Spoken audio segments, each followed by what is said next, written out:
தமிழ் படிக்க விரும்பும் நாகாலாந்து மாணவிக்கு சீட் தர சிங்கம்புணரி அரசு பள்ளி மறுத்துள்ள சம்பவம் அதிர்ச்சியை ஏற்படுத்தியுள்ளது.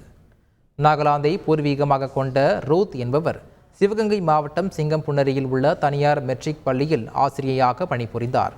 கொரோனா காலத்தில் சொந்த மாநிலத்திற்கு சென்ற ரூத் தற்போது மீண்டும் சிங்கம்புணரி திரும்பியுள்ளார். இந்நிலையில் ரூத்தின் மூத்த மகள் அக்மலா தமிழ் படிக்க விரும்பிய நிலையில் சிங்கம்புணரி அரசு பெண்கள் பள்ளியில் 11ஆம் வகுப்பில் சேர அனுமதி கோரப்பட்டுள்ளது.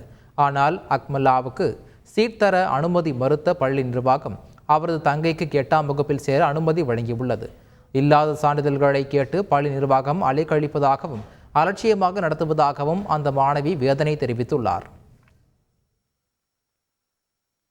முன்னாடி அம்மா இங்கே எஸ்எஸ்ல வேலை பார்க்குறாங்க. அவங்க வந்து 13 இயர்ஸ் ஆக போகுது. இதோட நான் இங்கே 8 இயர்ஸ் இருந்து 3 இயர்ஸ் எங்கள் ஊருக்கு போயிட்டு சரி இங்கே படிக்கலான்னு ஒரு ஆசையோடு எங்கள் ஊர் நாகாலாந்து அங்கே படிக்கணும். இங்கே கேர்ள்ஸ் ஸ்கூலில் கவர்மெண்ட் ஸ்கூலில் படிக்கணும்னு ஒரு ஆசை.